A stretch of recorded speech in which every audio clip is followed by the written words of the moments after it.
নমস্কাৰ, মই ৰুবি স্বাগত জনাইছোঁ মোৰ চেনেললৈ। আশা কৰোঁ আপোনালোক সকলো ভালে আছে। আজিৰ ভিডিঅ'টোত মই আপোনালোকক এই ডবল ইম্পেশ্যন ফুলবিধৰ যত্নৰ ওপৰত ক'ম। এই ফুলবিধ ঠাণ্ডা দিনত ফুলে আৰু ইয়াৰ গুলপীয়া, ৰঙা, কমলা, মেজেণ্টা আদি বিভিন্ন ৰঙত পোৱা যায়। এই ফুলবিধ দেখিবলৈ অলপ গোলাপ ফুলৰ দৰে আৰু একেলগে বহুত ফুলে থোপা থোপাকৈ। এই ফুলজোপা অলপ যত্নৰে ৰাখিলে আমি বহু বছৰলৈকে ভালে ৰাখিব পাৰোঁ। লগতে ইয়াৰ কাটিঙৰ পৰাও আমি নতুন নতুন পুলি প্ৰস্তুত কৰিব পাৰোঁ। কিন্তু বহু লোকে এই ফুলজোপা বচাই ৰাখিব নোৱাৰে। বিশেষকৈ বাৰিষা বা গৰমৰ সময়খিনিতে এই ফুলবিধ মৰি যোৱা দেখা যায়। আজিৰ ভিডিঅ'টোত মই আপোনালোকক বাৰিষা আৰু গৰমৰ দিনকেইটাত এই ফুলজোপা কি ধৰণৰ যত্ন ল'লে বচাই ৰাখিব পাৰিব তাৰ ওপৰতে ক'ম। ঠাণ্ডা দিনত এই ফুলজোপাক একো বিশেষ যত্নৰ প্ৰয়োজন নহয়। ঠাণ্ডাৰ সময়খিনি ইহঁতৰ ফুলাৰ সময়, সেইবাবে ৰাতিপুৱাৰ পৰা ৰ'দ পৰা ঠাইত ৰাখিব লাগে।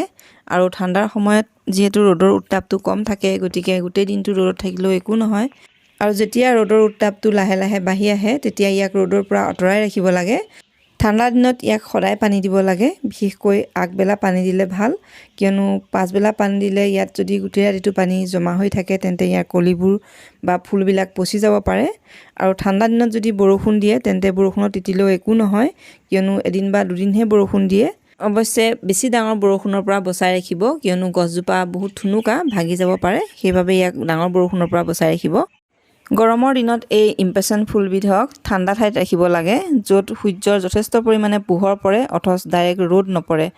এই ফুলবিধক বাৰিষাৰ বৰষুণৰ পৰাও বচাই ৰাখিব লাগে। সেইবাবে বাৰাণ্ডা বা এনেকুৱা ঠাইত ৰাখিব য'ত ৰ'দ আৰু বৰষুণ একো নপৰে, অথচ বতাহো খুব ভালদৰে চলাচল কৰে আৰু সূৰ্যৰ পোহৰটো খুব ভালদৰে পৰে। তেনেকুৱা ঠাইত ৰাখিব লাগে। আৰু ইয়াক বাৰিষা সময়ত পানী খুব কমকৈ দিব লাগে, 4-5 দিনত এবাৰকৈ দিব লাগে। মাটিবোৰ এইদৰে শুকানকৈ ৰাখিব লাগে।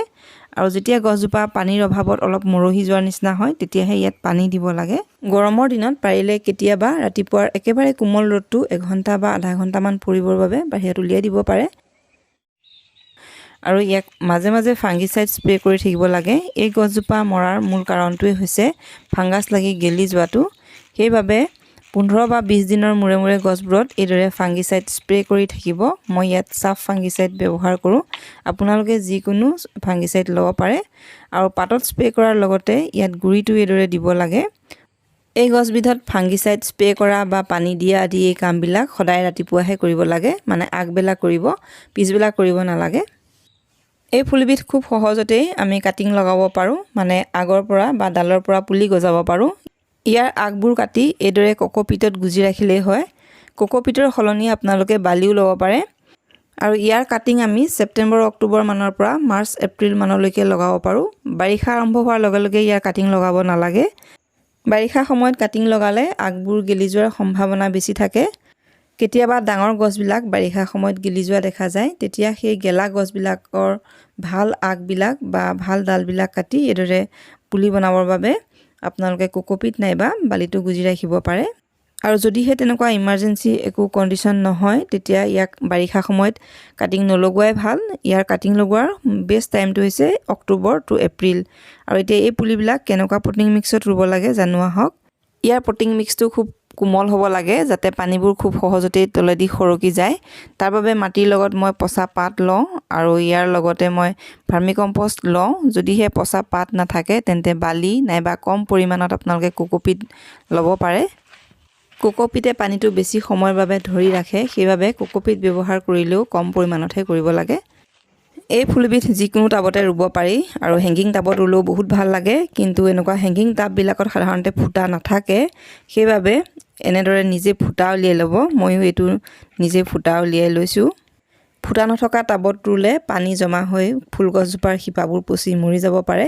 সেইবাবে ফুটা উলিয়াই লোৱাটো খুবেই জৰুৰী। আৰু এই ফুটাটোত এটা শিল বা ইটাৰ টুকুৰা দি এনেদৰে বন্ধ কৰি ল'ব, যাতে মাটি সোমাই ফুটাটো বন্ধ হৈ নাযায়। আৰু তাৰ পিছতহে ইয়াত পটিং মিক্স ভৰাব লাগে। পুলিবোৰ ৰুই হোৱাৰ পিছত ইয়াত ভালদৰে পানী দিব লাগে। আৰু এসপ্তাহ মানলৈকে একেবাৰে ছাঁ পৰা ঠাইতহে ৰাখিব লাগে, ৰ'দত ৰাখিব নালাগে। আৰু এসপ্তাহ মানৰ পিছৰ পৰা ৰাতিপুৱাৰ কোমল ৰ'দটো আধা ঘণ্টা বা 1 ঘণ্টামানকৈ ইয়াত পৰিবলৈ দিব লাগে। একেবাৰে ৰ'দ নপৰিলেও বেয়া, ভেঁকুৰ লাগি মৰি যাব পাৰে গছজোপা। এই ফুলবিধত খুব বেছি পানী দি থকাৰ প্ৰয়োজন নাই। মাটিবোৰ যেতিয়া শুকান যেন দেখে, এইদৰে যেতিয়া অলপ শুকান যেন হয়, তেতিয়াহে ইয়াত পানী দিব লাগে। আৰু পানী দিলেও বহুত বেছি পানী দিব নালাগে, কম পৰিমাণত পানী দিব লাগে। এই পুলিবিলাক ৰোৱা মোৰ আজি 15 দিনমান হ'ল আৰু 15-20 দিনমানৰ পিছৰ পৰাই আমি ইয়াত সাৰ দিব পাৰোঁ। ময়ো এই পুলিখিনিত আজি সাৰ দিম। এই ফুলবিধ বহুত কোমল, সেইবাবে ইয়াত মই কোনো ৰাসায়নিক সাৰ ব্যৱহাৰ নকৰোঁ। এইটো হৈছে খলিহৈৰ সাৰ। সৰিয়হৰ খলিহৈৰ যিটো পনীয়া সাৰ, এই সাৰবিধ ঠাণ্ডা দিনত ফুলা যিকোনো ফুলগছতে দিব পাৰি। এই সাৰবিধ ব্যৱহাৰ কৰিলে পুলিবোৰ খুব সোনকালে ডাঙৰ হয় আৰু ফুলো বহুত বেছিকৈ ফুলে। এই সাৰবিধ কেনেকৈ বনায় আৰু ইয়াক কিমান পৰিমাণত ব্যৱহাৰ কৰিব লাগে তাৰ ভিডিঅ' মোৰ চেনেলত আছে, আপোনালোকে ইচ্ছা কৰিলে চাব পাৰিব। পুলিবোৰ ৰোৱাৰ 1.5 মাহমানৰ পিছৰ অৱস্থা এয়া। ধুনীয়াকৈ জোপোহা হৈছে, কলিও পেলাইছে আৰু 1-2 পাহ ফুলিছে। ইয়াক মই ৰাতিপুৱাৰ ৰ'দটো অলপ পৰিব দিওঁ, দুপৰীয়াৰ ৰ'দটোৰ পৰা আঁতৰাই ৰাখোঁ। মোৰ দৰে আপোনালোকেও এই ফুলবিধৰ যত্ন লৈ চাব পাৰে। আৰু ভিডিঅ'টো আজিলৈ ইমানতে সামৰিছোঁ। ভিডিঅ'টো কেনেকুৱা লাগিল জনাব। যদিহে ভাল লাগিল লাইক কৰিব।